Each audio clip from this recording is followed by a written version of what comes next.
pastor, ang lingkod ng mabuting pastor, ang pangalan ng ating Panginoon sa Kristo.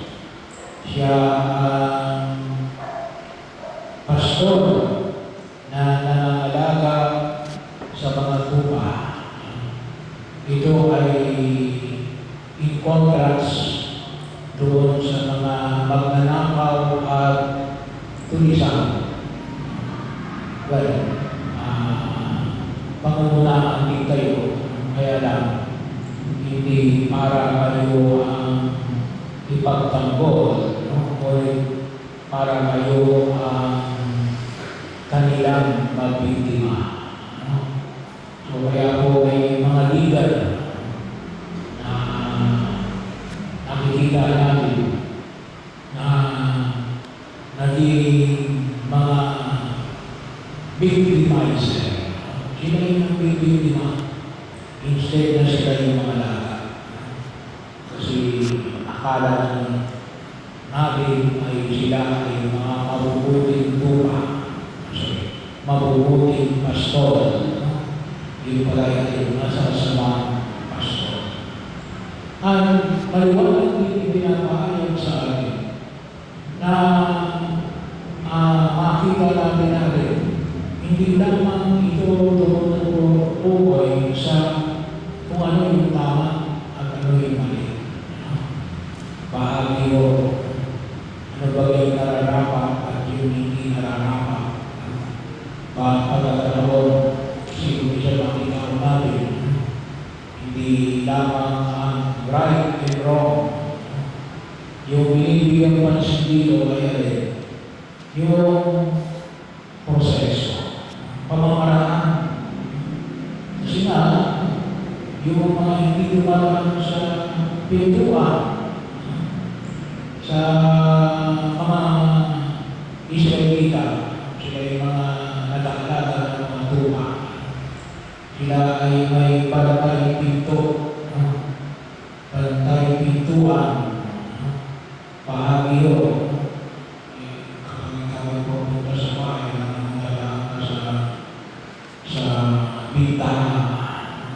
Maliban lamang kung ang iyong bahay ay sarado at wala kang ibang madaanan.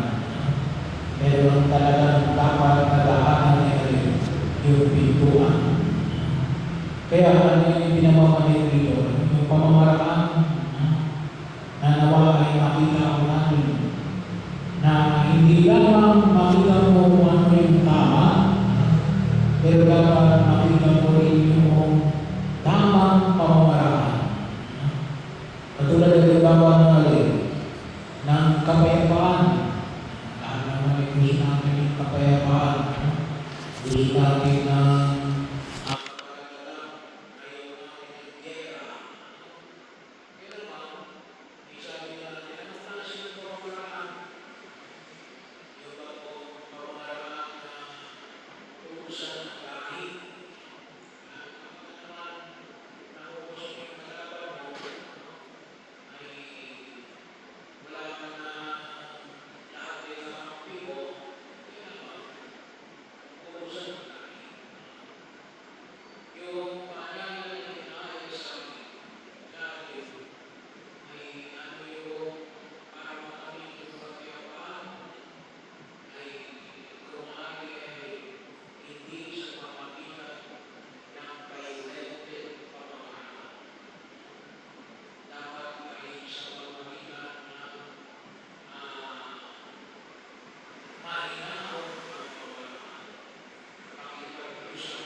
ang pinapamalit.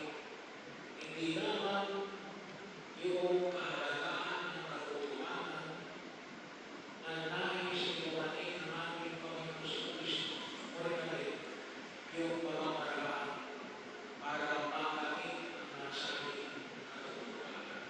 Katulad po yung hinahakin namin. Kaya ang tanong natin yan, ito ay mga katotohanan sa tingin ni Kristo.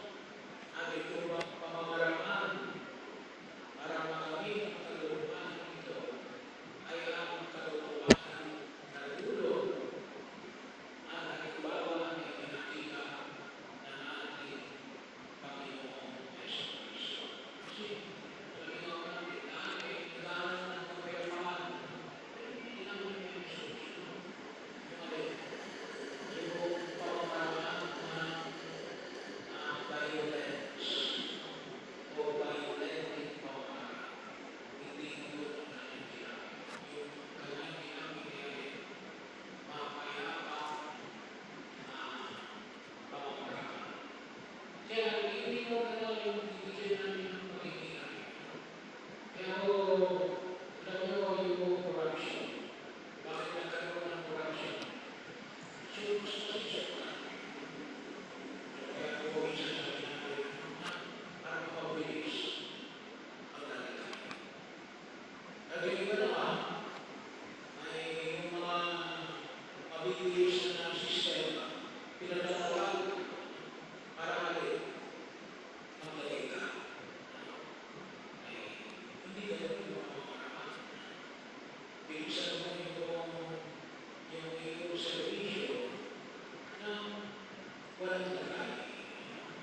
Kasi kapag ikaw ay nalagay, ay nakulang isigura na ang maaaring yun ay alin. Marami man pwedeng mangyari doon.